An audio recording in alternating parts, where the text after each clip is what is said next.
നമസ്കാരം. വേദാസിന്റെ online chemistry ക്ലാസ്സിലേക്ക് സ്വാഗതം.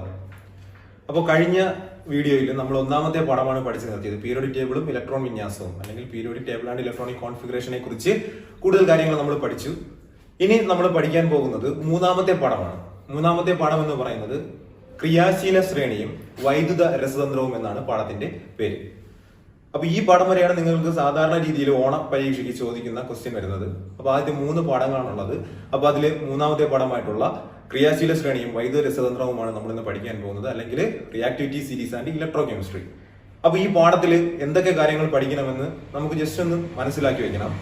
പ്രധാനമായിട്ട് ഈ പാഠത്തിൽ നമുക്ക് പഠിക്കാനുള്ളത് 4 തരത്തിലുള്ള കാര്യങ്ങളാണ്. ഈ പാഠത്തെ നമ്മൾ 4 ആയിട്ട് തിരിച്ചു കഴിഞ്ഞാൽ നമുക്ക് ആ ഓരോ പോർഷനായിട്ട് ഡിവൈഡ് ചെയ്ത് നമുക്ക് പഠിക്കാനായിട്ട് പറ്റും.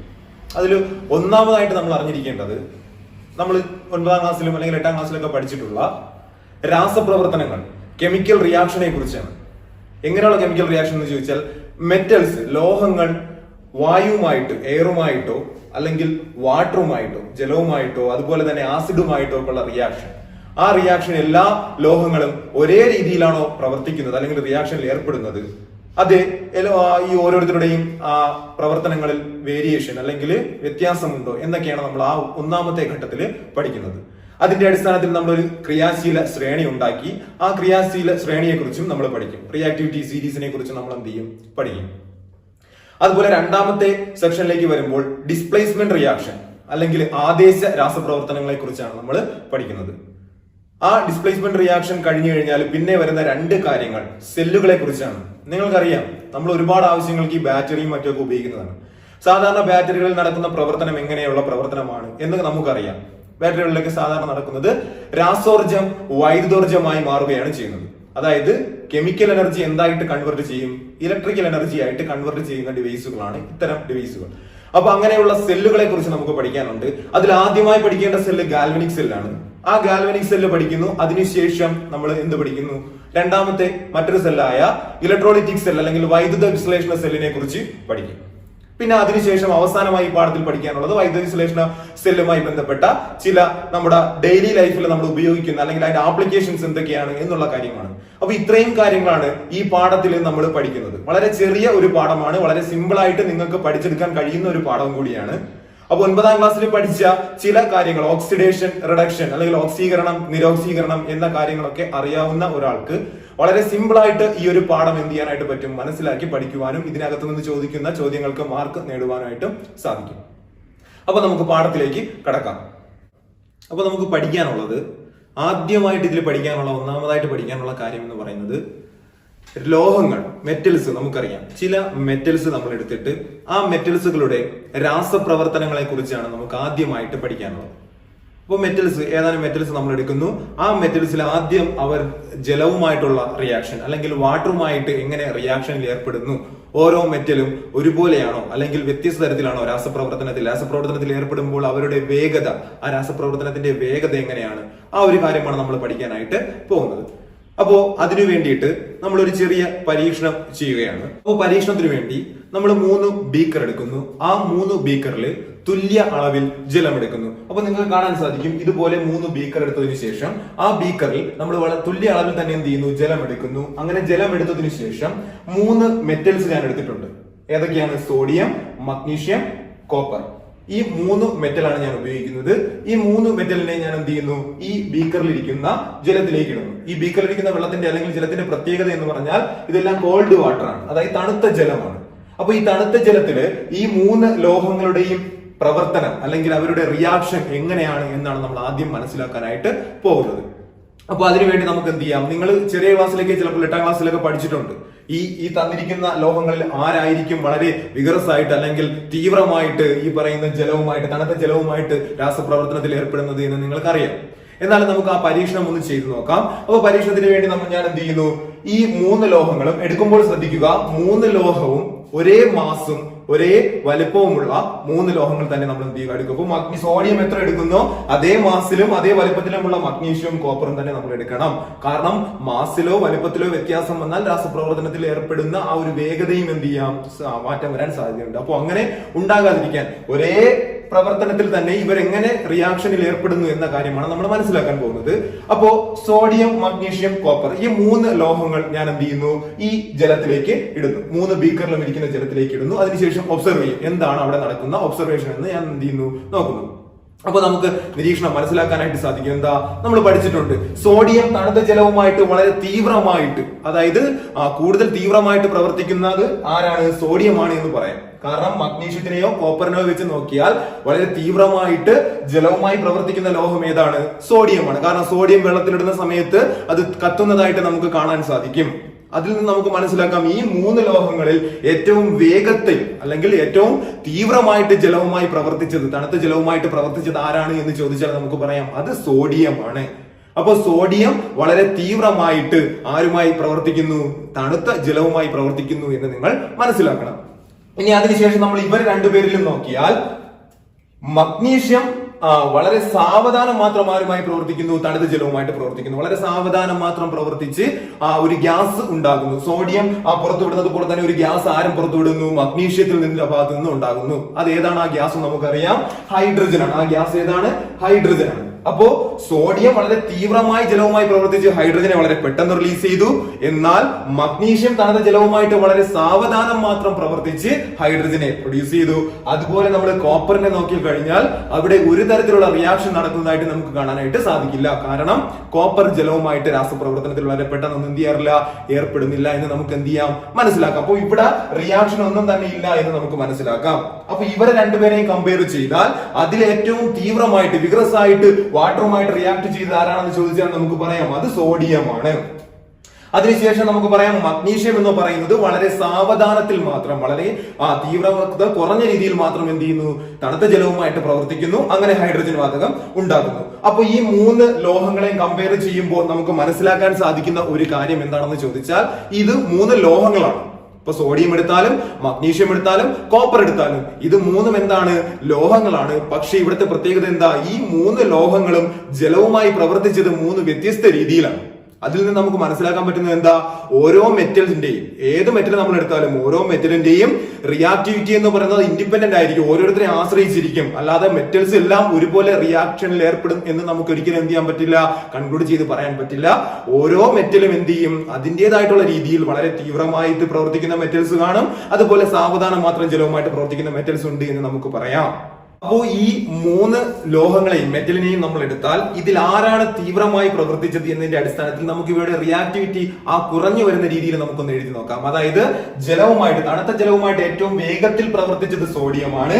സോഡിയത്തിനേക്കാൾ കുറച്ചുകൂടി എന്താണ് റിയാക്ടിവിറ്റി അല്ലെങ്കിൽ ക്രിയാശീലം കുറഞ്ഞതാണ് ആര്, മഗ്നീഷ്യം. അപ്പൊ മഗ്നീഷ്യം കുറച്ചുകൂടി പതിയെ മാത്രമേ ജലവുമായിട്ട് പ്രവർത്തിച്ചുള്ളൂ. ഇനി ജലവുമായിട്ട് പ്രവർത്തിക്കാത്ത കോപ്പർ ഇവരെക്കാളും പുറകിലായിരിക്കും. അപ്പൊ ഈ രീതിയിൽ നമുക്ക് എന്ത് ചെയ്യാൻ പറ്റും, ഇവരുടെ റിയാക്ഷൻ അല്ലെങ്കിൽ അവരുടെ ആ ക്രിയാശീലം ബന്ധപ്പെട്ട കാര്യം നമുക്ക് ഈ രാസപ്രവർത്തനത്തെ നോക്കി മനസ്സിലാക്കാനായിട്ട് സാധിക്കും. അപ്പോൾ തണുത്ത ജലവുമായിട്ടുള്ള പ്രവർത്തനം നമ്മൾ പഠിച്ചു. ഈ തണുത്ത ജലം നമ്മൾ മാറ്റി, എന്നിട്ട് നമ്മൾ ഹോട്ട് വാട്ടർ എടുത്തു, അതായത് ചൂടുവെള്ളം എടുത്തു. ആ ചൂടുവെള്ളം എടുത്ത സമയത്ത് സോഡിയത്തിനെ ഞാൻ അങ്ങ് ഒഴിവാക്കി. കാരണം നമുക്കറിയാം സോഡിയം വളരെ പെട്ടെന്ന് തണുത്ത ജലവുമായിട്ട് തന്നെ പ്രവർത്തിച്ചു. അപ്പൊ പിന്നെ ചൂടുവെള്ളത്തിന്റെ സോഡിയം ഇടേണ്ട ആവശ്യം നമുക്കില്ല. അപ്പൊ നമ്മൾ എന്ത് ചെയ്യുന്നു, അവിടെ മഗ്നീഷ്യവും കോപ്പറിനെയും വെച്ചുകൊണ്ട് ഞാൻ ഈ പ്രവർത്തനം ഒന്നുകൂടി ചെയ്യണം. മഗ്നീഷ്യവും കോപ്പറും ചൂടുവെള്ളവുമായിട്ട്, ഹോട്ട് വാട്ടറുമായിട്ട് എങ്ങനെ റിയാക്ട് ചെയ്യുന്നു അല്ലെങ്കിൽ റിയാക്ഷനിൽ ഏർപ്പെടുന്നു എന്നുള്ള കാര്യം നമ്മൾ എന്ത് ചെയ്യാൻ പോകുന്നു, മനസ്സിലാക്കാൻ പോകുന്നു. അപ്പൊ ഞാൻ എന്ത് ചെയ്തു, നേരത്തെ അതുപോലെ തന്നെ തുല്യ അളവില് 2 ബേക്കറിലും എന്ത് ചെയ്തു, ഹോട്ട് വാട്ടർ ഒരുപോലെ എടുത്തു. 2 സെയിം മാസ് ഉള്ളതും വലിപ്പമുള്ളതുമായിട്ടുള്ള കോപ്പറിനെയും മഗ്നീഷ്യത്തിനെയും എടുത്തു. ഈ ബീക്കറിലേക്ക് ഞാൻ മഗ്നീഷ്യം ഇട്ടു, അടുത്ത ബീക്കറിലേക്ക് ഞാൻ കോപ്പർ ഇട്ടു. എന്നിട്ട് ഞാൻ വീണ്ടും ഒബ്സർവ് ചെയ്യും ഇവിടെ എന്താണ് മാറ്റം എന്ന് നോക്കും. അപ്പൊ മാറ്റം നോക്കുമ്പോൾ നമുക്ക് മനസ്സിലാക്കാൻ കഴിയുന്നത് മഗ്നീഷ്യം തണുത്ത ജലത്തിൽ പ്രവർത്തിച്ചത് എങ്ങനെയാണോ അതിനേക്കാൾ വളരെ ഫാസ്റ്റ് ആയിട്ട്, വളരെ വേഗത്തിൽ ആരുമായിട്ട് പ്രവർത്തിച്ചു, ഹോട്ട് വാട്ടറുമായിട്ട് പ്രവർത്തിച്ചു എന്ന് മനസ്സിലാക്കാം. അതായത് തണുത്ത വെള്ളത്തിൽ മഗ്നീഷ്യം വളരെ സാവധാനമാണ് പ്രവർത്തിച്ചതെങ്കിൽ അതേ സ്ഥാനത്ത് തണുത്ത വെള്ളം മാറ്റി, കോൾഡ് വാട്ടർ മാറ്റി നമ്മൾ ഹോട്ട് വാട്ടർ ആക്കിയപ്പോൾ എന്ത് സംഭവിച്ചു, അവിടെ കുറച്ച് തീവ്രമായിട്ട് മഗ്നീഷ്യം പ്രവർത്തിച്ച് ഹൈഡ്രജൻ ഉണ്ടാക്കി നമുക്ക് കാണാനായിട്ട് സാധിക്കും. എന്നാൽ അപ്പോഴും കോപ്പറിന് യാതൊരു മാറ്റവും സംഭവിക്കുന്നില്ല. കോപ്പർ ചൂടുവെള്ളവുമായിട്ടോ തണുത്ത വെള്ളവുമായിട്ടോ റിയാക്ഷനിൽ ഏർപ്പെടുന്നില്ല എന്ന് നമുക്ക് എന്ത് ചെയ്യാം, മനസ്സിലാക്കാം. ഏർപ്പെടുന്നില്ല എന്നല്ല, ഏർപ്പെടുന്നതിന് വളരെ സ്ലോയിലാണ്. അത് നമുക്ക് ഒറ്റ പരീക്ഷണത്തിൽ നമുക്ക് മനസ്സിലാക്കുവാനായിട്ട് സാധിക്കില്ല. അപ്പൊ നമുക്ക് പറയാം കോപ്പർ എന്ത് ചെയ്യുന്നില്ല, ജലവുമായിട്ട് റിയാക്ഷനിൽ ഏർപ്പെടുന്നില്ല. പകരം മഗ്നീഷ്യത്തെ നമ്മൾ എടുത്തപ്പോൾ ആ മഗ്നീഷ്യം കോൾഡ് വാട്ടറുമായിട്ട് റിയാക്ഷനിൽ ഏർപ്പെട്ടു. പക്ഷെ അതെങ്ങനെയായിരുന്നു, വളരെ സാവധാനത്തിലായിരുന്നു. എന്നാൽ അതേ സ്ഥാനത്ത് ചൂടുവെള്ളം ഹോട്ട് വാട്ടർ വെച്ചപ്പോൾ എന്ത് സംഭവിച്ചു, വളരെ വേഗത്തിൽ മഗ്നീഷ്യം ആ വെള്ളവുമായിട്ട് റിയാക്ട് ചെയ്ത് അല്ലെങ്കിൽ ആ വാട്ടറുമായിട്ട് റിയാക്ട് ചെയ്ത് വളരെ പെട്ടെന്ന് തന്നെ ഹൈഡ്രജനെ ഉണ്ടാക്കി നമുക്ക് എന്ത് ചെയ്യാൻ പറ്റും, പറയുവാനായിട്ട് സാധിക്കും. ഇനി നമ്മൾ ആദ്യം പഠിച്ച സോഡിയവുമായി ബന്ധപ്പെട്ട് ആ പരീക്ഷണം, സോഡിയം കൂടെ ഉൾപ്പെടുത്തിയ ആ പരീക്ഷണത്തിൽ വളരെ പെട്ടെന്ന് സോഡിയം എന്ത് ചെയ്തു, രാസപ്രവർത്തനത്തിൽ ഏർപ്പെട്ടു എന്ന് നമ്മൾ മനസ്സിലാക്കി. ആ പ്രവർത്തനം നമ്മൾ ചെറിയ 8ാം ക്ലാസ് മുതൽ തന്നെ നമ്മൾ എന്ത് ചെയ്തിട്ടുണ്ട്, ആ പ്രവർത്തനത്തിന്റെ രാസസമവാക്യം അല്ലെങ്കിൽ കെമിക്കൽ ഇക്വേഷൻ നമ്മൾ എഴുതിയിട്ടുണ്ട്. ആ കെമിക്കൽ ഇക്വേഷൻ നമുക്ക് ഇവിടെ ഒന്നുകൂടി നമുക്ക് എന്ത് ചെയ്യാം, എഴുതി നോക്കാം. എങ്ങനെ വരും, ഈ പറയുന്ന സോഡിയം ജലവുമായിട്ട് പ്രവർത്തിച്ചാൽ ഉണ്ടാകുന്ന ബൈ പ്രോഡക്റ്റുകൾ ആരൊക്കെയാണ് അല്ലെങ്കിൽ പ്രോഡക്റ്റുകൾ ആരൊക്കെയാണ് എന്ന് നമുക്ക് എന്ത് ചെയ്യാം, മനസ്സിലാക്കാം. അപ്പൊ ഞാൻ എഴുതുന്നു, സോഡിയം എന്ന് പറയുന്നത് മെറ്റൽ, നമ്മൾ എടുത്ത മെറ്റലാണ് അല്ലെ. ഈ സോഡിയം എവിടെയാണ് നമ്മൾ ഇട്ടത്, ജലത്തിലാണ്. അപ്പോ സോഡിയം വാട്ടറുമായിട്ട് റിയാക്ട് ചെയ്യുന്നു. സോഡിയം വാട്ടറുമായിട്ട് റിയാക്ട് ചെയ്തു എന്ന് മനസ്സിലാക്കുവാൻ നമ്മൾ 8ാം ക്ലാസ്സിൽ പഠിച്ചിട്ടുണ്ട്. ഈ പ്രവർത്തനം നടന്നതിന് ശേഷം ആ ജലത്തിലേക്ക് നമ്മൾ അല്പം ഫിനോഫ്തലിൻ ഒഴിച്ചാൽ എന്ത് സംഭവിക്കും, ആ ഫിനോഫ്തലിൻ പിങ്ക് നിറത്തിലേക്ക് മാറുന്നതായിട്ട് നമുക്ക് കാണാൻ സാധിക്കും. അപ്പോ ഫിനോഫ്തലിന് പിങ്ക് നിറം ഉണ്ടാകും, അല്ലെങ്കിൽ ഫിനോഫ്തലിൻ ഈ സോഡിയം ജലവുമായി പ്രവർത്തിച്ച് ആ ജലത്തിലേക്ക് ഇട്ടപ്പോൾ പിങ്ക് നിറം ഉണ്ടായി എന്ന് പറഞ്ഞാൽ അവിടെ നമുക്ക് മനസ്സിലാക്കാം അതൊരു ആൽക്കലിയാണ്. കാരണം ഫിനോഫ്തലിൻ പിങ്ക് നിറം കാണിക്കുന്നത് എവിടെ മാത്രമായിരിക്കും, ആൽക്കലികളിൽ മാത്രമായിരിക്കും. അപ്പൊ സോഡിയം ജലവുമായിട്ട് പ്രവർത്തിച്ചപ്പോൾ ഉണ്ടായ ആൽക്കലി ഏതാണെന്ന് നമുക്കറിയാം, അത് സോഡിയം ഹൈഡ്രോക്സൈഡ് ആണ്. ആരാണ്, സോഡിയം ഹൈഡ്രോക്സൈഡ്. ഒപ്പം ഞാൻ പറഞ്ഞു അവിടെ ആര് കൂടി ഉണ്ടാകുന്നുണ്ട്, ഹൈഡ്രജൻ ഗ്യാസ് കൂടി പ്രൊഡ്യൂസ് ചെയ്യുന്നുണ്ട്. അപ്പോ ഹൈഡ്രജനും സോഡിയം ഹൈഡ്രോക്സൈഡുമാണ് ഇവിടെ ഉണ്ടായത്. അപ്പൊ സോഡിയം ഹൈഡ്രോക്സൈഡ് അതുപോലെ തന്നെ ഹൈഡ്രജൻ, ഈ രണ്ടുമാണ് നമ്മുടെ ഈ പ്രവർത്തന ഫലമായി ഉണ്ടായ പ്രോഡക്റ്റ് അല്ലെങ്കിൽ ഉൽപ്പന്നം എന്ന് നമുക്ക് എന്ത് ചെയ്യാം, പറയുവാനായിട്ട് സാധിക്കും. അപ്പൊ ഈ പ്രവർത്തനം നിങ്ങൾക്ക് അറിയാം, ഇപ്പോൾ സമീകരിച്ചിട്ടില്ല, അതായത് ഞാൻ ഇക്വേഷനെ ബാലൻസ് ചെയ്തിട്ടില്ല. നിങ്ങൾ എന്ത് ചെയ്യുക, ഈ ഇക്വേഷൻ സ്വന്തമായിട്ട് ബാലൻസ് ചെയ്ത് വേണം എഴുതുവാനായിട്ട് ഉള്ളത്. ഇനി നമ്മൾ വായുവുമായിട്ടുള്ള റിയാക്ഷനെ കുറിച്ചാണ് പഠിക്കുന്നത്. അപ്പോൾ എയറുമായിട്ട്, അപ്പോൾ വാട്ടറുമായിട്ടുള്ള റിയാക്ഷൻ നമ്മൾ പഠിച്ചു കഴിഞ്ഞു. ഇനി അടുത്ത് നമ്മൾ പഠിക്കാൻ പോകുന്നത് എയറുമായിട്ട് ഇത്തരം റിയാക്ഷൻ അല്ലെങ്കിൽ മെറ്റലുകൾ എങ്ങനെ പ്രവർത്തിക്കുന്നു എന്നുള്ള കാര്യമാണ്. നേരത്തെ നമ്മൾ എടുത്തതുപോലെ തന്നെ ആരെയൊക്കെ തന്നെ നമ്മൾ എടുക്കാം, സോഡിയത്തിനെയും മഗ്നീഷ്യത്തിനെയും കോപ്പറിനെയും തന്നെ നമുക്ക് നോക്കാം. അപ്പോൾ നമ്മൾ സോഡിയം, നമ്മൾ 8ാം ക്ലാസ്സിൽ പഠിച്ചൊരു കാര്യം, മെറ്റാലിക് എസ്റ്റർ എന്ന് പറയുന്ന ഒരു പ്രോപ്പർട്ടിയെ കുറിച്ച് പഠിച്ചിട്ടുണ്ട്, അല്ലെങ്കിൽ ലോഹദ്യുതി എന്ന് പറയുന്ന ഒരു സവിശേഷത. എന്താണ് ലോഹദ്യുതി എന്ന് നമുക്കറിയാം. ഒരു മെറ്റലിനെ നമ്മൾ പുതുതായിട്ട് കട്ട് ചെയ്യുന്ന സമയത്ത്, അതായത് അവിടെ ന്യൂലി ഫോം ചെയ്യുന്ന സർഫസിന് ഒരു ഷൈനിങ് കാണും അല്ലെങ്കിൽ ഒരു തിളക്കം കാണും എന്നുള്ള കാര്യം നമ്മൾ എന്ത് ചെയ്തു, 8ാം ക്ലാസ്സിലൊക്കെ പഠിച്ചിട്ടുണ്ട്. ആ തിളക്കത്തിന് കാരണം അതിന് ഏത് സവിശേഷത ഉള്ളത് കൊണ്ടാ, ലോഹദ്യുതി അല്ലെങ്കിൽ മെറ്റാലിക് എസ്റ്റർ എന്ന് പറയുന്ന പ്രോപ്പർട്ടി ഉള്ളത് കൊണ്ടാണ് നമുക്ക് പഠിച്ചിട്ടുണ്ട്. അപ്പോ ആ ഒരു കാര്യം വെച്ച് തന്നെ നമുക്ക് ലോഹങ്ങൾ വായുവുമായിട്ടുള്ള റിയാക്ഷൻ എങ്ങനെയാണ് എന്ന് നമുക്ക് നോക്കാം. അപ്പൊ ഞാൻ ആദ്യം സോഡിയം തന്നെ എടുക്കുന്നു. അപ്പൊ സോഡിയം ഞാൻ എടുത്തു കഴിഞ്ഞാൽ ഈ സോഡിയത്തിനെ ഞാൻ എന്ത് ചെയ്തു, മുറിച്ചതിന് ശേഷം വായിൽ കുറച്ച് സമയത്തേക്ക് ഞാൻ മുറിക്കുമ്പോൾ നമുക്കറിയാം സ്വാഭാവികമായിട്ട് മുറിക്കുന്ന സമയത്ത് അതിനൊരു തിളക്കം കാണും. ആ തിളക്കമുള്ള സോഡിയത്തെ ഞാൻ കുറച്ച് സമയം വായുവിൽ തുറന്നു വെക്കുന്നു. കുറച്ച് സമയം ഞാൻ എന്ത് ചെയ്യുന്നു, എയറിന്റെ പ്രസൻസിൽ വെക്കുന്നു. വെച്ചതിന് ശേഷം ഞാൻ കുറച്ച് നിരീക്ഷിക്കുമ്പോൾ എനിക്ക് കാണാൻ സാധിക്കും കുറച്ച് സമയം കഴിയുമ്പോൾ വളരെ പെട്ടെന്ന് തന്നെ ഇത് എന്ത് ചെയ്യുന്നു, ആ ഒരു തിളക്കം, അതിന് പുതുതായിട്ട് ലഭിച്ച ആ ഒരു തിളക്കം നഷ്ടപ്പെടുന്നു എന്ന് നമുക്ക് മനസ്സിലാക്കാം. അപ്പൊ തിളക്കം നഷ്ടപ്പെടണമെങ്കിൽ അവിടെ ഒരു കെമിക്കൽ റിയാക്ഷൻ നടന്നു കാണുമെന്ന് നമുക്ക് മനസ്സിലായി. അപ്പൊ ആ റിയാക്ഷൻ എങ്ങനെയായിരുന്നു, വളരെ പെട്ടെന്നായിരുന്നു. കാരണം കുറച്ച് സമയം തന്നെ നമ്മൾ വായുവിൽ വെച്ചപ്പോൾ എന്ത് സംഭവിച്ചു, സോഡിയത്തിന്റെ ആ ഒരു തിളക്കം നഷ്ടപ്പെട്ടു. അപ്പോ നമുക്ക് പറയാൻ സാധിക്കുന്ന കാര്യം എന്താ, സോഡിയം വളരെ പെട്ടെന്ന് തന്നെ അറ്റ്മോസ്ഫിയറിക് എയറിലുള്ള ഓക്സിജനുമായിട്ടും അതുപോലെ തന്നെ മോയ്സ്ചർ കണ്ടന്റുമായിട്ടും അതുപോലെ തന്നെ കാർബൺ ഡൈ ഓക്സൈഡുമായിട്ടും ഒക്കെ റിയാക്ഷനിൽ ഏർപ്പെടുകയും അതിന്റെ ഫലമായിട്ട് അവിടെ പുതിയ പ്രോഡക്റ്റുകൾ അല്ലെങ്കിൽ ഇത്തരം ചില സംയുക്തങ്ങൾ, സോഡിയം തന്നെ കാർബൺ ഡൈ ഓക്സൈഡുമായിട്ട് പ്രവർത്തിച്ച് പുതിയൊരു സംയുക്തം അല്ലെങ്കിൽ കോമ്പൗണ്ട് ഉണ്ടാക്കുന്നു, ഓക്സിജനുമായി പ്രവർത്തിച്ച് മറ്റൊരു കോമ്പൗണ്ട്, അങ്ങനെയൊക്കെ മാറുന്നതിന്റെ ഫലമായിട്ടാണ് വളരെ പെട്ടെന്ന് തന്നെ സോഡിയത്തിന്റെ ആ ഒരു തിളക്കം നഷ്ടപ്പെടുന്നത് എന്ന് നമുക്ക് മനസ്സിലാക്കുവാനായിട്ട് സാധിക്കും. അപ്പോ സോഡിയത്തിന്റെ തിളക്കം വളരെ പെട്ടെന്ന് നഷ്ടപ്പെട്ടു. ഇതുപോലെ നഷ്ടപ്പെടുമോ, മഗ്നീഷ്യം നമ്മൾ മുറിച്ചു വെച്ചാൽ നമുക്ക് അതും ഒന്ന് ചെയ്തു നോക്കണം. അപ്പൊ നമ്മൾ സോഡിയം മാറ്റി ശേഷം നമ്മൾ രണ്ടാമത്തെ ആരെയാണ്, ഒരു മഗ്നീഷ്യം റിബൺ എടുത്തു. ആ മഗ്നീഷ്യം റിബണും ഞാൻ എന്ത് ചെയ്തു, അതിനെ കട്ട് ചെയ്തപ്പോൾ എന്ത് സംഭവിച്ചു, അതിന് പുതുതായിട്ട് രൂപം കൊണ്ട അല്ലെങ്കിൽ ന്യൂലി ഫോം ചെയ്ത ആ ഒരു സർഫസ് എന്ന് പറയുന്നത് വളരെ ഷൈനിങ്ങോട് കൂടിയ തിളക്കത്തോടു കൂടിയ സർഫസ് ആയിരിക്കും. ആ ഒരു സർഫസിലുള്ളതിനെ ഞാൻ കുറച്ച് സമയം എന്ത് ചെയ്തു, അറ്റ്മോസ്ഫിയർ എയറിൽ വെച്ചു, അല്ലെങ്കിൽ അറ്റ്മോസ്ഫിയറിന്റെ അല്ലെങ്കിൽ എയറിന്റെ പ്രസൻസിൽ ഞാൻ എന്ത് ചെയ്തു വെച്ചു, വായുവിന്റെ സാന്നിധ്യത്തിൽ വെച്ചു. അങ്ങനെ വെച്ചതിന് ശേഷം 2-3 ദിവസം കഴിഞ്ഞപ്പോൾ അത് വളരെ പെട്ടെന്ന് റിയാക്ഷനിൽ ഏർപ്പെടില്ല. സോഡിയത്തെ പോലെ വെച്ച് കുറച്ച് സമയം അത് കഴിഞ്ഞ് വന്ന് നോക്കിയപ്പോൾ നടന്ന പ്രവർത്തനമല്ല. ഒരു 1-2 ദിവസം കഴിഞ്ഞ് ഞാൻ വന്ന് നോക്കിയപ്പോൾ ഈ പറഞ്ഞ മഗ്നീഷ്യം എന്ന് പറയുന്നതിന്റെയും തിളക്കം നഷ്ടപ്പെട്ടതായിട്ട് മനസ്സിലാക്കാം. അപ്പൊ സോഡിയം വായുവുമായിട്ട് പ്രവർത്തിച്ച അതുപോലെ തന്നെ ആരും പ്രവർത്തിച്ചു, മഗ്നീഷ്യവും പ്രവർത്തിച്ചു. പക്ഷെ എന്ത് സംഭവിച്ചു? സോഡിയം പ്രവർത്തിച്ച അത്രയും തീവ്രമായിട്ട് അല്ലെങ്കിൽ വിഗ്രസായിട്ട് ആര് പ്രവർത്തിച്ചില്ല?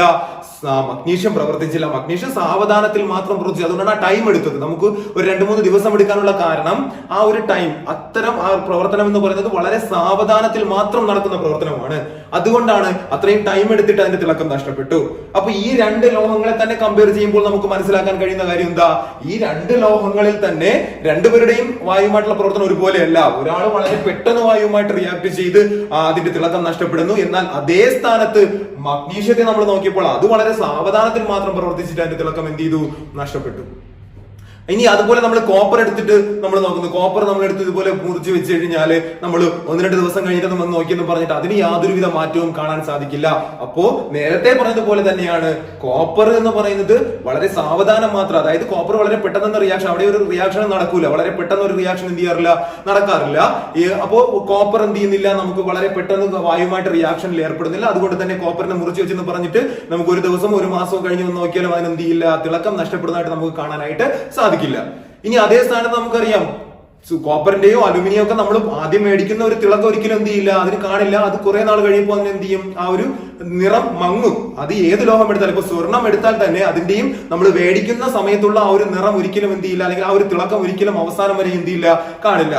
അപ്പൊ അവരുടെയും തിളക്കം നഷ്ടപ്പെടുന്നു. ആ തിളക്കം നഷ്ടപ്പെടാനുള്ള കാരണം ഇവരുടെയൊക്കെ സർഫസിൽ പുതിയൊരു കോമ്പൗണ്ട് അല്ലെങ്കിൽ സംയുക്തം രൂപപ്പെടുന്നത് കൊണ്ടാണ് എന്ന് നമുക്ക് പറയാം. അവിടെയും കെമിക്കൽ റിയാക്ഷൻ ഉണ്ട്. പക്ഷേ അങ്ങനെയുള്ള അത്തരം ലോഹങ്ങൾ, ഇപ്പൊ സോഡിയം ഒഴിച്ച് നമ്മളിപ്പോ മഗ്നീഷ്യം, സോഡിയം ഒക്കെ പോലുള്ള ലോഹങ്ങളെ ഒഴിച്ചിട്ട് കോപ്പറോ സ്വർണമോ അല്ലെങ്കിൽ വെള്ളിയോ ഒക്കെ നമ്മൾ എടുത്താൽ, സിൽവറോ ഒക്കെ നമ്മൾ എടുത്താൽ അവരുടെ രാസപ്രവർത്തനം, അലൂമിനിയൊക്കെ നമ്മൾ എടുത്തു കഴിഞ്ഞാൽ അവർ വായുവുമായിട്ടുള്ള പ്രവർത്തനം എന്ന് പറയുന്നത് വളരെ സാവധാനം മാത്രമുള്ള പ്രവർത്തനമാണ്. അതുകൊണ്ട് തന്നെ നമുക്ക് പറയാം ഇത്തരം ലോഹങ്ങൾ വളരെ സാവധാനം, അതായത് മാസങ്ങൾ എടുക്കും, ചിലപ്പോൾ വർഷങ്ങൾ എടുക്കും. സ്വർണത്തിന്റെ കാര്യത്തിലൊക്കെ ചിലപ്പോൾ വർഷങ്ങൾ കൊണ്ടായിരിക്കും അതിന്റെ തിളക്കം എന്ത് ചെയ്യുന്നത്, നഷ്ടപ്പെടുന്നത്. അപ്പോൾ അത്തരം ടൈം എടുത്തു മാത്രം വളരെ സാവധാനം മാത്രം നടക്കുന്ന രാസപ്രവർത്തനമാണ് ഇത്തരം ലോഹങ്ങൾ ആരുമായിട്ട്, വായുവുമായിട്ടുള്ളത് എന്ന് മനസ്സിലാക്കുക. എന്നാൽ തീവ്രമായിട്ട് പ്രവർത്തിക്കുന്ന ലോഹങ്ങളാണ് സോഡിയവും പൊട്ടാസ്യവും പോലുള്ള ലോഹങ്ങൾ. അങ്ങനെയുള്ള ലോഹങ്ങളും ഉണ്ട്. ഇനി വളരെ കുറച്ചുകൂടി എന്താണ് സ്ലോയിലായിട്ട് പ്രവർത്തിക്കുന്നത്, അതായത് സാവധാനം, സോഡിയത്തിന് അത്രയും പ്രവർത്തനം ഇല്ലെങ്കിലും കുറച്ചുകൂടിയൊക്കെ വേഗമുള്ള ആളാണ് ആര്, മഗ്നീഷ്യം. സോഡിയം പെട്ടെന്ന് പ്രവർത്തിക്കും, മഗ്നീഷ്യം 1-2 ദിവസം കൊണ്ട് മഗ്നീഷ്യം എന്ത് ചെയ്യും, വായുമായിട്ട് പ്രവർത്തിച്ച് തിളക്കം നഷ്ടപ്പെടും. അപ്പോ ലോഹങ്ങൾ നമുക്ക് പൊതുവെ കൺക്ലൂഡ് ചെയ്ത് പറയാൻ പറ്റുന്ന ഇവിടെ പഠിച്ച ഒരു കാര്യം എന്ന് പറയുന്നത്, ലോഹങ്ങൾക്കെല്ലാം പൊതുവായിട്ട് ഒരുപാട് സവിശേഷതകളുണ്ട്. അത് നമ്മൾ 8ാം ക്ലാസ്സിൽ പഠിച്ചിട്ടുണ്ട്. അങ്ങനെ പൊതുവായിട്ട് സവിശേഷതകളുണ്ട്. അവരെല്ലാം ഒരു കാറ്റഗറിയിൽ നമുക്ക് പെടുത്താമെങ്കിലും ഈ ലോഹങ്ങളുടെ എല്ലാം രാസപ്രവർത്തന നിരക്ക് അല്ലെങ്കിൽ വേഗത എന്ന് പറയുന്നത് അതൊരിക്കലും ഒരുപോലെയല്ല. അത് എപ്പോഴും എന്ത് ചെയ്യും, ഓരോരുത്തരെയും ഡിപ്പെൻഡ് ചെയ്തിരിക്കും എന്നുള്ള കാര്യമാണ് നിങ്ങൾ ഇവിടെ മനസ്സിലാക്കാനായിട്ട് ഉള്ളത്. ഇനി ഇതുപോലെ തന്നെ നമ്മൾ ആസിഡുമായിട്ടുള്ള റിയാക്ഷൻ കൂടി നമ്മൾ എന്ത് ചെയ്യണം, ഒന്ന് നോക്കാം. ഇനി നമ്മൾ അടുത്ത ആസിഡുമായിട്ടുള്ള റിയാക്ഷൻ. ആസിഡ് എന്ന് പറയുമ്പോൾ ഞാൻ ഈ ഇവിടെ കുറച്ച് ലോഹങ്ങൾ എടുത്തിട്ടുണ്ട്. ലോഹങ്ങൾ ഞാൻ പറയാം: magnesium, lead, zinc, iron, copper. ഇത്രയും ലോഹങ്ങളാണ് ഞാൻ എടുത്തത്. ഇവിടെ ഞാൻ ചെയ്യുന്നത് എല്ലാ ആസിഡുകളെയും, ഈ പറയുന്ന എല്ലാ ലോഹങ്ങളെയും ഞാൻ ഈ പറയുന്ന HCl എന്ന് പറയുന്ന ആസിഡുമായിട്ടാണ് പ്രവർത്തിപ്പിക്കുന്നത്. അതായത് HCl-ലേക്കാണ് ഈ ലോഹങ്ങളെല്ലാം ഞാൻ എന്ത് ചെയ്യുന്നത്, ഇടുന്നത്. ഹൈഡ്രോക്ലോറിക് ആസിഡിലേക്ക് ഇടുന്നു. അപ്പോൾ അവർക്കുള്ള പ്രവർത്തനം എങ്ങനെയാണ് എന്നുള്ളതാണ് നമ്മൾ എന്ത് ചെയ്യാൻ പോകുന്നത്, നോക്കാനായിട്ട് പോകുന്നത്. അപ്പൊ നമുക്ക് മനസ്സിലാക്കാനായിട്ട് സാധിക്കുന്നത്, മഗ്നീഷ്യം എടുത്ത് ഞാൻ ഹൈഡ്രോക്ലോറിക് ആസിഡിലേക്ക് ഇടുന്ന സമയത്ത് മഗ്നീഷ്യം HCl-യുമായിട്ട് റിയാക്ട് ചെയ്യും. അങ്ങനെ റിയാക്ട് ചെയ്ത് അവിടെ മഗ്നീഷ്യം ക്ലോറൈഡ് ഉണ്ടാകുന്നു. മഗ്നീഷ്യം ക്ലോറൈഡ് ഉണ്ടാകും. അപ്പൊ തന്നെ ഹൈഡ്രജനും ഉണ്ടാകുമെന്ന് നമുക്കറിയാം. അപ്പൊ മഗ്നീഷ്യം ഈ പറയുന്ന ആരുമായിട്ട് വളരെ പെട്ടെന്ന് റിയാക്ട് ചെയ്തു എന്ന് പറയാം, ആസിഡുമായിട്ട് റിയാക്ട് ചെയ്തു. ആസിഡുമായിട്ട് റിയാക്ട് ചെയ്തിട്ട് ഹൈഡ്രജനെ പ്രൊഡ്യൂസ് ചെയ്തു. അതുപോലെ ലെഡ് എടുത്താലും ലെഡും എന്ത് ചെയ്യുന്നുണ്ട്, ഈ ഹൈഡ്രോക്ലോറിക് ആസിഡുമായിട്ട് റിയാക്ട് ചെയ്തിട്ട് ലെഡ് ക്ലോറൈഡ് ഉണ്ടാകുന്നുണ്ട്. അതുപോലെ ഹൈഡ്രജനെ ലിബറേറ്റ് ചെയ്യുന്നുണ്ട്. സിങ്ക് എടുത്താലും സിങ്ക് ക്ലോറൈഡ് ഉണ്ടാകും, ഹൈഡ്രജനെ ലിബറേറ്റ് ചെയ്യും. അയൺ എടുത്താലും അതേ പ്രവർത്തനം നടക്കും. പക്ഷേ ആര് മാത്രം, കോപ്പറിനെ മാത്രം നമ്മൾ ഇവിടെ ആസിഡിലേക്ക് ഇട്ട് കഴിഞ്ഞാൽ, ഹൈഡ്രോക്ലോറിക് ആസിഡിലേക്ക് ഇട്ട് കഴിഞ്ഞാൽ അവിടെ യാതൊരുവിധ പ്രവർത്തനവും നടത്തുന്നതായിട്ട് നമുക്ക് എന്ത് ചെയ്യാൻ വഴിയില്ല, കാണാനായിട്ട് സാധിക്കില്ല. അപ്പൊ നമുക്ക് പറയാം ഈ പറയുന്ന ലോഹങ്ങൾ, ഇതിൽ തന്നെ ആരാണ് വളരെ വേഗത്തിൽ പ്രവർത്തിച്ചതെന്ന് ചോദിച്ചാൽ നമുക്ക് പറയാം മഗ്നീഷ്യമാണ്. ഈ നാലുപേരും എന്ത് ചെയ്തു, ഹൈഡ്രോക്ലോറിക് ആസിഡുമായിട്ട് പ്രവർത്തിച്ച് ഹൈഡ്രോക്ലോറിക് ആസിഡിന്റെ അല്ലെങ്കിൽ ഒരു ക്ലോറൈഡ് ലവണവും ഒപ്പം തന്നെ എന്താണ് ഒരു ക്ലോറൈഡ് സാൾട്ടും ഒപ്പം തന്നെ ആരും ഉണ്ടായി, ഹൈഡ്രജനും ഉണ്ടായി. എന്നാൽ ഇവരുടെ എല്ലാം പ്രവർത്തനം ഒരുപോലെ അല്ലെങ്കിൽ ഒരേ വേഗത്തിലാണെന്ന് നമുക്ക് പറയാൻ കഴിയില്ല. ഇവരിൽ തന്നെ ഏറ്റവും വേഗത്തിൽ പ്രവർത്തിച്ച ആളാണെന്ന് ചോദിച്ചാൽ നമുക്ക് പറയാം അത് മഗ്നീഷ്യമാണ്. അതിനുശേഷം മാത്രമേ ആരൊക്കെ വരുന്നുള്ളൂ, സിങ്കും അയണും ലെഡും ഒക്കെ വരുന്നുള്ളൂ എന്ന് നമുക്ക് എന്ത് ചെയ്യാൻ പറയാം. അപ്പോ ഈ ആസിഡുമായിട്ടുള്ള റിയാക്ഷനും അല്ലെങ്കിൽ രാസപ്രവർത്തനവും ഓരോ ലോഹങ്ങൾക്കും എന്താണ് വ്യത്യസ്ത തരത്തിലായിരിക്കും എന്നുള്ള കാര്യവും നിങ്ങൾ ഇവിടെ എന്ത് ചെയ്യുക, മനസ്സിലാക്കി വെക്കണം.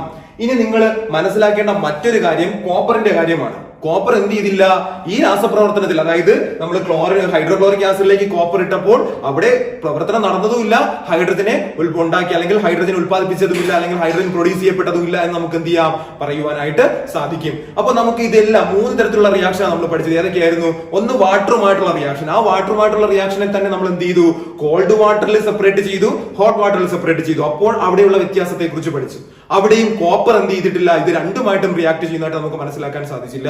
ഇനി എയറുമായിട്ട് എടുത്തപ്പോഴും അവിടെയും ഇതേ പ്രവർത്തനം തന്നെയാണ്. എയറിൽ എടുത്തപ്പോൾ അവിടെയും വളരെ സാവധാനം, അതായത് ഒരുപാട് നാളെടുത്തായിരിക്കും ചിലപ്പോൾ കോപ്പർ എന്ത് ചെയ്യുന്നത്, എയറുമായിട്ട് റിയാക്ട് ചെയ്യുന്നത്. അപ്പൊ നമുക്ക് അവിടെ റിയാക്ഷൻ നടന്നില്ല, പെട്ടെന്നൊന്നും റിയാക്ഷൻ നടന്നില്ല എന്ന് നമുക്ക് എന്ത് ചെയ്യാം, പറയാൻ പറ്റും. ഇനി ആസിഡിലേക്ക് പോയപ്പോൾ അവിടെ എന്ത് ചെയ്തു, ബാക്കി എടുത്ത എല്ലാ ലോഹങ്ങളും ആസിഡുമായിട്ട് പ്രവർത്തിച്ചിട്ട് ആ ക്ലോറൈഡ് ലവണം, ആ ലോഹത്തിന് തന്നെ നമ്മൾ ഉപയോഗിച്ച മെറ്റൽ ഏതാണോ ആ മെറ്റൽ തന്നെ ഒരു ക്ലോറൈഡ് ലവണത്തെ ഉണ്ടാക്കി, ഒപ്പം തന്നെ ഹൈഡ്രജനെ പ്രൊഡ്യൂസ് ചെയ്തു. ആരൊഴികെ? കോപ്പർ ഒഴികെ. അപ്പൊ നമുക്ക് പറയാം കോപ്പർ വളരെ ക്രിയാശീലം കുറഞ്ഞ അല്ലെങ്കിൽ റിയാക്ടിവിറ്റി വളരെയധികം കുറഞ്ഞ ഒരു ലോഹമാണ് കോപ്പർ എന്ന് നമുക്ക് എന്ത് ചെയ്യാം, പറയുവാനായിട്ട് സാധിക്കും. കോപ്പർ മാത്രമല്ല, നമ്മൾ സിൽവർ എടുത്താലും അതുപോലെ തന്നെ സ്വർണം എടുത്താലും ഇതെല്ലാം എന്താണ്, വളരെയധികം തീവ്രത കുറഞ്ഞ അല്ലെങ്കിൽ വളരെ ക്രിയാശീലം അല്ലെങ്കിൽ റിയാക്ടിവിറ്റി എന്ന് പറയുന്നത് വളരെയധികം കുറഞ്ഞ ലോഹങ്ങളാണ് എന്ന് പറയാം. അപ്പൊ നമ്മൾ പൊതുവായിട്ട് ഈ ലോഹങ്ങളുടെ എല്ലാം തന്നെ ക്രിയാശീലത്തിന്റെ അടിസ്ഥാനത്തിൽ അല്ലെങ്കിൽ അവരുടെ റിയാക്ടിവിറ്റിയുടെ അടിസ്ഥാനത്തിൽ, എന്താണ് റിയാക്ടിവിറ്റി എന്ന് നിങ്ങൾക്ക് അറിയാം, ഞാനിപ്പോ പറഞ്ഞതാണ്. എന്താ ഈ പറഞ്ഞ കാര്യങ്ങളിലാണ് റിയാക്ടിവിറ്റി ഉള്ളത്. എന്താ പറഞ്ഞ കാര്യങ്ങൾ? ലോഹങ്ങളെ രാസപ്രവർത്തനത്തിൽ ഏർപ്പെടുന്ന ആ ഒരു കഴിവല്ലേ, ആ ഒരു വേഗത, ആ കഴിവാണ് നമ്മൾ റിയാക്ടിവിറ്റി എന്ന് പറയും അല്ലെങ്കിൽ ക്രിയാശീലം എന്ന് പറയും. അപ്പോൾ ഓരോ ലോഹത്തിന്റെയും അല്ലെങ്കിൽ എല്ലാ ലോഹങ്ങളുടെയും ക്രിയാശീലം ഒരുപോലെയാണ് എന്ന് നമുക്ക് ഒരിക്കലും എന്ത് ചെയ്യാൻ പറ്റില്ല, പറയാൻ കഴിയില്ല. അപ്പോൾ എല്ലാ ലോഹങ്ങളുടെയും ക്രിയാശീലം എങ്ങനെയാണ് എന്ന് നമ്മൾ മനസ്സിലാക്കുന്നതിന് വേണ്ടി നമുക്കൊരു റിയാക്ടിവിറ്റി സീരീസ് ഉണ്ട് അല്ലെങ്കിൽ ക്രിയാശീല ശ്രേണിയുണ്ട്. ആ ക്രിയാശീല ശ്രേണിയുടെ അടിസ്ഥാനത്തിലാണ് നമ്മൾ എന്ത് ചെയ്യുന്നത്, ഓരോ ലോഹത്തിനും ആരെക്കാൾ ക്രിയാശീലം കൂടുതലാണ്, ആരെക്കാൾ ക്രിയാശീലം കുറവാണ് എന്നൊക്കെ നമ്മൾ എന്ത് ചെയ്യുന്നത്, മനസ്സിലാക്കുന്നത്. അപ്പോൾ ഇത്തരം പ്രവർത്തനത്തിന്റെ അടിസ്ഥാനത്തിൽ നമ്മൾ ഇവിടെ ഒരു ക്രിയാശീല ശ്രേണി പഠിക്കുകയാണ്. ചില ലോഹങ്ങൾ ഉൾപ്പെടുത്തിക്കൊണ്ട് നമ്മൾ എന്ത് ചെയ്യുന്നു, ഒരു ക്രിയാശീല ശ്രേണി പഠിക്കുന്നു. ആ ക്രിയാശീല ശ്രേണി എന്താണെന്ന് നമുക്ക് എന്ത് ചെയ്യാം, ജസ്റ്റ് നോക്കാം. അപ്പോ നമ്മൾ പഠിച്ച റിയാക്ഷനുകളുടെ അടിസ്ഥാനത്തിൽ അവരുടെ ഓരോരുത്തരുടെയും റിയാക്ടിവിറ്റി അല്ലെങ്കിൽ ക്രിയാശീലം എങ്ങനെയാണ് എന്നതിന്റെ അടിസ്ഥാനത്തിൽ ചില ലോഹങ്ങളുടെ ഒരു ശ്രേണി തന്നിട്ടുണ്ട്. അതായത് ഈ ശ്രേണിയിൽ ഏറ്റവും മുകളിൽ വരുന്ന ആൾക്കാർക്കും ഏറ്റവും റിയാക്ടിവിറ്റി കൂടുതൽ. ഇപ്പൊ ബോർഡിൽ എഴുതാൻ കഴിയാത്തത് കൊണ്ടാണ് താഴെ എഴുതാത്തത്, കുറച്ച് താഴെ എഴുതിയിരിക്കുന്നത്. ഈ നിക്കലിന് താഴെ വരുന്ന ലോഹങ്ങളാണ് ഞാൻ താഴെ എഴുതിയിരിക്കുന്നത്. അപ്പൊ നിങ്ങൾ മനസ്സിലാക്കി ഇത് ഇങ്ങനെ ഒരു ഓർഡറിലാണ് വരുന്നത്. അതിൽ ഞാൻ ഓരോരുത്തരെ പറയാം. ഏറ്റവും റിയാക്ഷൻ അല്ലെങ്കിൽ റിയാക്ടിവിറ്റി കൂടിയ ലോഹം അല്ലെങ്കിൽ ക്രിയാശീലം കൂടിയ ലോഹം ഏതാണ് എന്ന് ചോദിച്ചാൽ നമുക്ക് പറയാം അത് പൊട്ടാസ്യമാണ്. അപ്പൊ ഏറ്റവും മുകളിൽ കിടക്കുന്ന ആൾ ആരാണ്? പൊട്ടാസ്യമാണ്. ഇനി അതുപോലെ തന്നെ പൊട്ടാസ്യത്തെക്കാൾ കുറച്ചുകൂടി ക്രിയാശീലം കുറഞ്ഞ ലോഹം അല്ലെങ്കിൽ പൊട്ടാസ്യം കഴിഞ്ഞാൽ തൊട്ടടുത്ത് വരുന്ന ആരാണെന്ന് ചോദിച്ചാൽ അത് സോഡിയമാണ്. അത് കഴിഞ്ഞാൽ വരുന്നത് കാൽഷ്യമാണ്, magnesium, aluminium, zinc, iron, nickel, tin, lead. അതിനുശേഷം നമ്മൾ ലോഹമല്ലാത്ത ഒരാൾ ഉൾപ്പെടുത്തിയിട്ടുണ്ട് അല്ലെ, ഹൈഡ്രജൻ. എന്തുകൊണ്ടാണെന്ന് ചോദിച്ചാൽ ഈ ഹൈഡ്രജന് മുകളിലോട്ട് കിടക്കുന്ന ഈ ലോഹങ്ങളെല്ലാം തന്നെ ആസിഡുമായിട്ട് പ്രവർത്തിച്ച് ഹൈഡ്രജനെ റിലീസ് ചെയ്യും അല്ലെങ്കിൽ ലിബറേറ്റ് ചെയ്യുന്ന ലോഹങ്ങളാണെന്ന് നമുക്ക് പറയാം. അപ്പോൾ ഹൈഡ്രജന് മുകളിൽ കിടക്കുന്നവരെല്ലാം എന്ത് ചെയ്യും, ആസിഡുമായിട്ട് പ്രവർത്തിച്ച് ആരെ പ്രൊഡ്യൂസ് ചെയ്യും, ഹൈഡ്രജനെ പ്രൊഡ്യൂസ് ചെയ്യും. ഇനി താഴോട്ട് കിടക്കുന്നത് ആരാണ്? ഹൈഡ്രജൻ താഴെ വരുന്നത് കോപ്പർ, സിൽവർ, ഗോൾഡ്. കോപ്പർ ഉണ്ട്, വെള്ളിയുണ്ട്, സ്വർണമുണ്ട്. ഈ മൂന്ന് ലോഹങ്ങൾ എന്ത് ചെയ്യാറില്ല, ആസിഡുമായിട്ട് പ്രവർത്തിച്ച് ഹൈഡ്രജനെ ഉണ്ടാക്കാറില്ല. അതുകൊണ്ടാണ് ഇവയെല്ലാം എന്ത് ചെയ്യുന്നത്, ഹൈഡ്രജന് താഴെയായിട്ട് നമ്മൾ കൊടുത്തിരിക്കുന്നത്. അപ്പോൾ ഈ ക്രിയാശീല ശ്രേണി നോക്കിയിട്ട് ഇതിൽ ഏറ്റവും ക്രിയാശീലം കുറഞ്ഞത് ആർക്കാണെന്ന് ചോദിച്ചാൽ നമുക്ക് പറയാം അത് ഗോൾഡിനാണ്. അല്ലെങ്കിൽ ക്രിയാശീലം കുറഞ്ഞ ലോഹങ്ങൾ ഏതൊക്കെയാണെന്ന് ചോദിച്ചാൽ ഈ ഹൈഡ്രജന് താഴെ കിടക്കുന്ന ഇവരെ 3 പേരെ നമുക്ക് എന്ത് ചെയ്യാം, പറയാം. ആരൊക്കെയാ? Copper, silver, gold. ഈ 3 ലോഹങ്ങളുമാണ് ഏറ്റവും ക്രിയാശീലം കുറഞ്ഞ ലോഹങ്ങൾ. ഇനി നിങ്ങളടുത്ത് പരീക്ഷയ്ക്ക് ഇനി നമുക്ക് ആവശ്യം എന്താ, ഈ പറയുന്ന ഈ ശ്രേണി എപ്പോഴും നമുക്ക് ആവശ്യമുണ്ട്. അതുകൊണ്ട് നിങ്ങൾ ഇത് എപ്പോഴും എന്ത് ചെയ്യണം, പഠിച്ച് മനസ്സിലാക്കി വെക്കണം. ഇത് കാണാതെ പഠിച്ചു വെക്കാൻ കഴിയുന്നവർ കാണാതെ പഠിച്ചു വെക്കുക. അല്ലെങ്കിൽ നിങ്ങൾക്ക് ഇതിന്റെ എല്ലാം പേരിന്റെ ഓർഡറിൽ നമുക്കൊരു ചെറിയ കോഡ് ഉണ്ടാക്കി എന്ത് ചെയ്യാൻ പറ്റും, ഇത് പഠിച്ചു വെക്കുവാനായിട്ട് സാധിക്കും. അങ്ങനെ പഠിച്ചു വെച്ച് കഴിഞ്ഞാൽ അതായത് ഹൈഡ്രജൻ വരെ ഉള്ളവരെ നമുക്ക് എന്ത് ചെയ്യാം, അങ്ങനെ പഠിച്ചു വെക്കുവാനായിട്ട് സാധിക്കും. അത് പഠിച്ചു വെച്ച് കഴിഞ്ഞാൽ നിങ്ങൾക്ക് എന്ത് ചെയ്യാം, ആ പരീക്ഷയ്ക്ക് ചോദിക്കുമ്പോൾ ഇനി നമ്മൾ അങ്ങോട്ട് ഡിസ്പ്ലേസ്മെന്റ് റിയാക്ഷൻ അല്ലെങ്കിൽ ആദേശ രാസപ്രവർത്തനമായാലും ഗാൽവനിക് സെല്ലിന്റെ കാര്യം പഠിക്കുമ്പോഴായാലും ഈ ക്രിയാശീല ശ്രേണി അല്ലെങ്കിൽ റിയാക്ടിവിറ്റി സീരീസ് നമുക്ക് ആവശ്യമായിട്ട് വരും. അപ്പോ ആ പേരിന്റെ അടിസ്ഥാനത്തിൽ പഠിക്കുന്ന കാര്യം പൊട്ടാസ്യം പി എന്നാണ് അല്ലെ. പൊട്ടാസ്യത്തിന്റെ ആദ്യത്തെ അക്ഷരം തുടങ്ങുന്നത് ഏതാണ്? പിയിലാണ്. സോഡിയം എസിലാണ്. കാൽഷ്യം തുടങ്ങുന്നത് സിയിലാണ്. മഗ്നീഷ്യം തുടങ്ങുന്നത് എമ്മിൽ തന്നെയാണ്. അലൂമിനിയം തുടങ്ങുന്നത് എയിൽ. സിങ്ക് തുടങ്ങുന്നത് ഇസഡില്.